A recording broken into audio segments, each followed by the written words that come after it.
amigos? Seguimos hablando de sexo, sexo, sexo. No cojan con burros, ni con ovejas, ni con cabras, pues es peligroso. El 10 de abril de 1809, el gobernador del pueblo de San Antonio de las Huertas, Estado de México, le escribió una carta a don Antonio Columna, juez y capitán de la Acordada, que decía así: señor, ahí le mando a vuestra señoría un reo que cogió con una burra. Ella me confesó que es cierto que estaba con la burra en semejante pecado. El criminal fue condenado a morir en la hoguera junto con la burra, pero se disculpó por ser indio y poco instruido.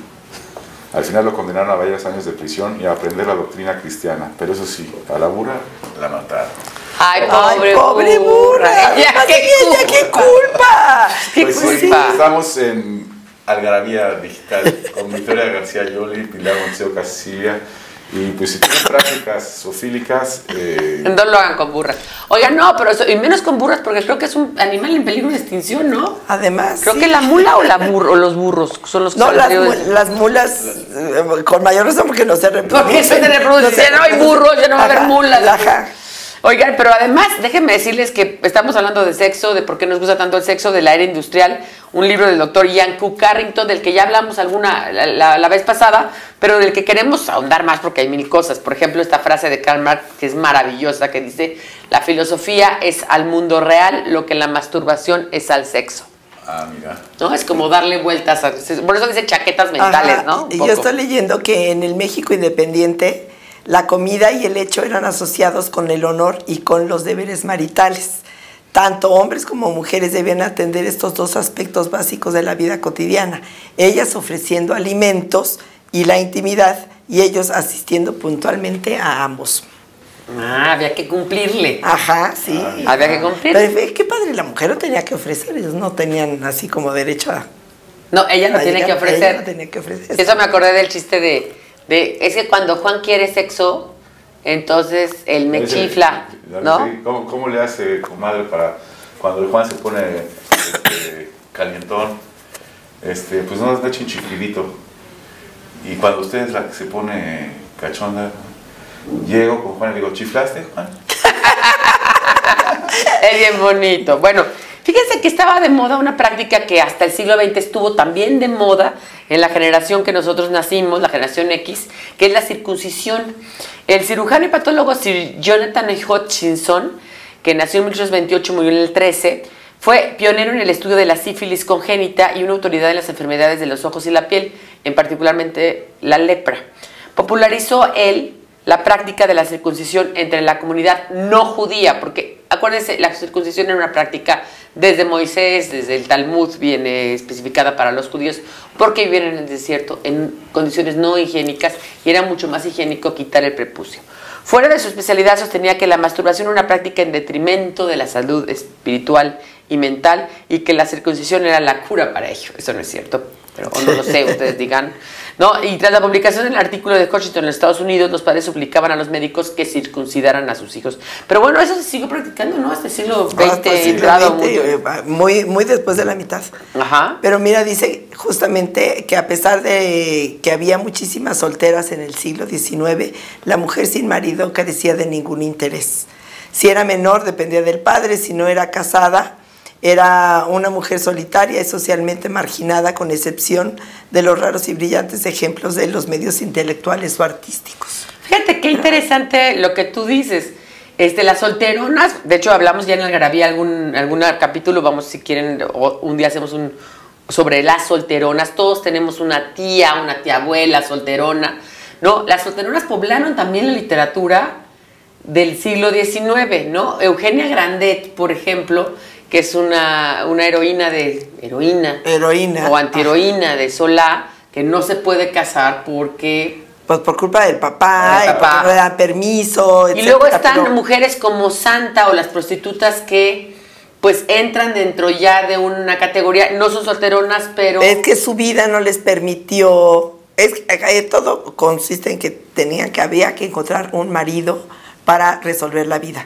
Y cuando no, en cierto medio económico no pueden resolver eso, y eran una carga para la familia, para quien fuera. Entonces tienen que salir a ganarse el pan. Unas afortunadas terminaban de institutrices y unas desafortunadas terminaban en Y la luego, calle. y luego están otras que tratan de hacer una vida independiente, pero que como son transgresoras, como Camille Claudel, Ajá. ¿no? Que fue amante de Rodin, ¿no? Que pues acaban en un manicomio porque nunca logra Bueno, pues, también. no logran hacerse comprender, básicamente, Hacerse comprender, ¿no?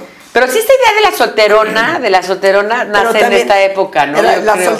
solterona era virtuosa y estaba en su casa y, Sí, y sí, se quedaba- sí, pues, sí, y sí. escribía novelas como Las Bronte, que eran las tres, se quedaba, bueno, no, Es algo parecido. Charlotte sí se casó al final de su vida, pero eran básicamente solteronas y lo que hacían era escribir. Sí. Y pues... A ver, cuenta un eran poco de lo del recursos matrimonio limitados. bostoniano, que tiene Es mucho que que ver. por ahí sale, ¿no? Ajá. De esas que se quedaban, matrimonio bostoniano. Durante el siglo XIX se le empezó a llamar matrimonio bostoniano al arreglo entre dos mujeres que vivían juntas sin tener lazos de pareja o sexuales y sin depender de ningún hombre para su manutención.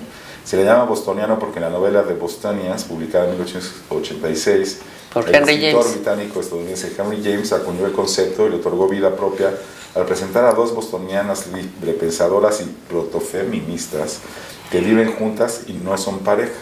De hecho, la mayoría de este tipo de matrimonios en ese tiempo estaban constituidos por las llamadas New Women, es decir, mujeres adelantadas a su época, emancipadas, cultas, que tenían planes de vida, ideas muy diferentes a las de aquel siglo. Pero luego, por extensión, se le empezó a llamar también matrimonio bostoniano, a donde vivían dos mujeres, la tía Pepe y la tía Clara, que una se quedó soltera, una y la otra era viuda, por ejemplo, y acaban teniendo una relación conviven dos adultos juntos, entonces empieza a tener una relación de, ay, calla, le decía la tía Clara a la tía Pepa, cierra tu boca de candado, Pepa, ¿no? Vístete bien, Pepa, ¿no? O el caso de la mamá y la hija, ¿no? La tía Nelly con la tía Nelly, por Ajá, sí. ejemplo, ¿no? Y hasta, ¿no? O Borges con su mamá. Warhol con su mamá. Warhol con su mamá, que Ah. les hacían caso a todo lo que las mamás dijeran y tal y tal. Y Beto y Enrique y Beto, de Plaza Sésamo Un matrimonio bostoniano también. Oye, fíjense lo que decía aquí Schopenhauer. Con chicas jóvenes, la naturaleza parece haber tenido a la vista lo que en lenguaje dramático se conoce como efecto contundente. Por algunos años, ella les colma de una gran cantidad de belleza y es generosa con su regalo del encanto, a expensas de todo el resto de su vida. Así que durante esos años ellas deben capturar la fantasía de un hombre hasta el punto en que él se apresura a cuidarlas y honrarlas de una u otra forma mientras vivan. Un paso para el que no hay garantía suficiente si es la razón la que dirige sus pensamientos.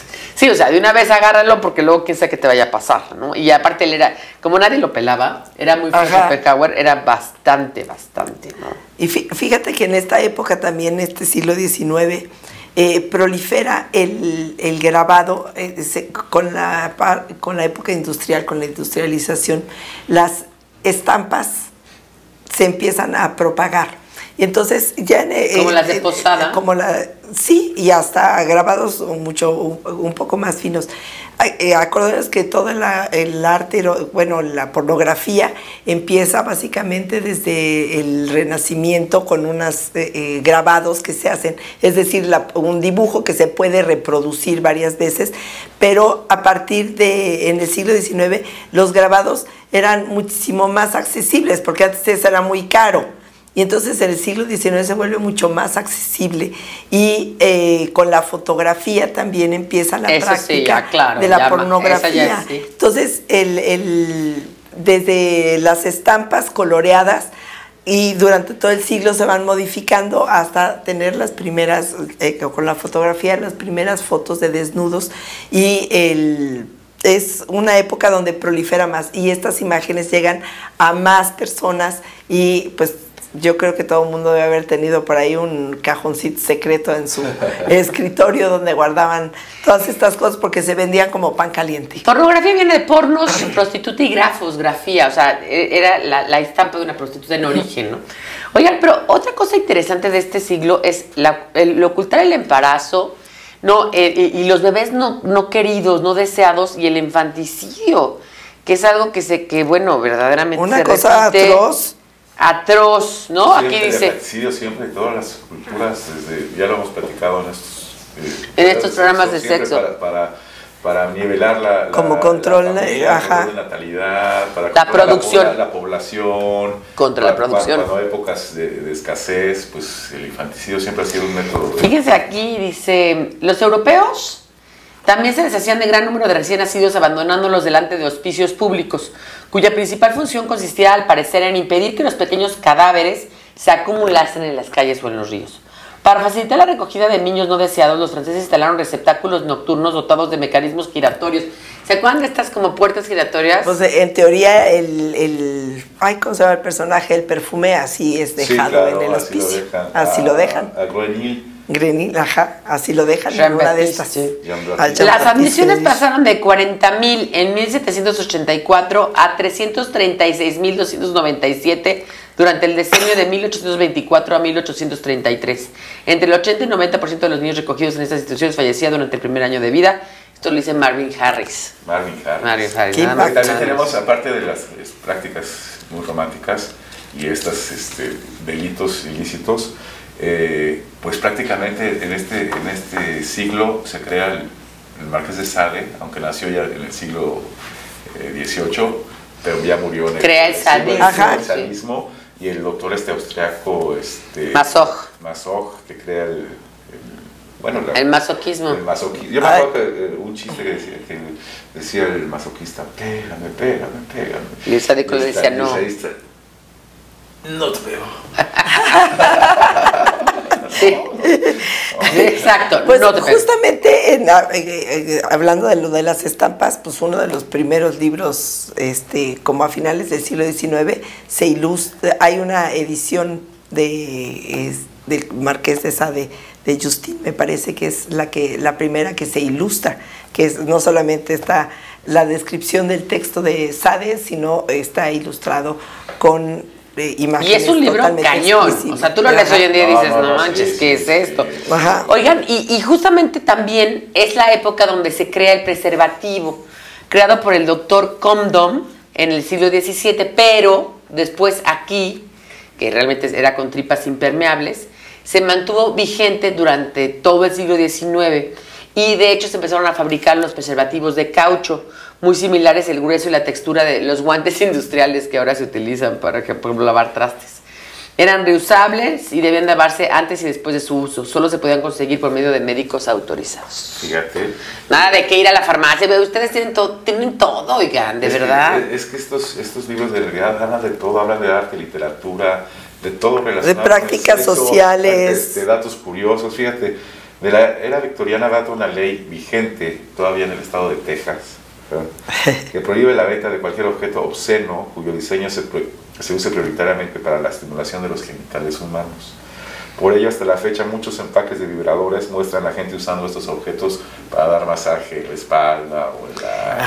Claro. ¿No? Pero no se supone que también son el doctor Charcot y Freud y todos ellos los que también hicieron varios dildos o consoladores o más o menos para que las histéricas se curaran también. Histéricas. Bueno, en la cárcel de Belém, en la cárcel hay otra cárcel en el centro, ahí estaban las prostitutas, los homosexuales, las lesbianas. Era visto de una manera, estabas enfermo, o sea, te curaban. Sí, era considerada una enfermedad. Agua fría y sí. etcétera, ¿no? 3 son los arquetipos femeninos que dominaron a lo largo de esta centuria. La mujer musa, que es como la inspiradora, como dice Victoria, la ideal, las de ¿no? Del arte y de las letras. Ajá. La mujer virgen y pura y perfecta, representada por la Inmaculada Concepción, porque además fue promulgada la Inmaculada Concepción de María, el hecho de que la Virgen María hubiera nacido sin pecado, o sea, ha sido concebida sin pecado, que pues no sabemos cómo, porque se ve que San Joaquín y Santa Ana no tuvieron cópula, ¿no? Porque eso dijo el Papa Pío IX en 1854, y la mujer fatal, devoradora de hombres, capaz de llevar su perversión sexual hasta las últimas consecuencias, que ahí está Santa y ahí están las otras. Exactamente. Estas que son las otras, ¿no? Totalmente el estigma. Mira, dice que aquí al final del siglo XIX, los paraísos galantes, es decir, los prostíbulos, en su afán por conocer formas alternativas y refinadas de placer, incorporaron a su hábitat el gusto por el hashish, el kifi, la marihuana, el opio y el alcohol, al punto que muchos de ellos acabaron convirtiéndose en paraísos artificiales en los que se gestó más de una composición de poetas de Verlaine, Mallarmé, Rimbaud, Julio Herrera, Racine y hasta Rubén Darío. Ah, mira. Para que veas. Oye, y bueno, y luego otra cosa que dice aquí, ya para terminar, porque ya tenemos poco tiempo, que durante siglos, y esto yo sí lo quiero hacer, digamos, hincapié, porque tiene que ver con la actualidad y con la despenalización del aborto. Durante siglos, anticoncepción y aborto fueron conceptos equivalentes. Ajá. De hecho, esa separación semántica no se produjo sino hasta finales del siglo XIX. Uno de los factores para esta creencia fue la escasa intervención de las ciencias en el embarazo. Es decir, todavía mi abuela decía, ¿no?, que cuando ella tenía 6 hijos, que cuando sentía que no le bajaba, se daba sentones en la escalera para ver si le bajaba. O sea, el aborto era una forma de concepción y es algo que no se puede penar porque es algo que es una práctica ancestral. Pero y además el derecho de cualquier mujer de tener o no tener hijos. El aborto que el infanticidio, ¿no? No. Aquí dice que el aborto como anticoncepción. Antes de. En todo Sí, caso es mejor que, o sea, En todo esta caso es cosa mucho mejor. del abandono, de dejarlos morir, No, no pero los la- alimentaban, no los cuidaban hasta que Pero se déjame morían, decirte- bebé, o sea, es la una práctica cosa. del infanticidio como jurídica Ajá. legal, no es matar a un niño de 5 años, ¿no? Es llevar el parto hasta el final y al momento De parir. De parirlo.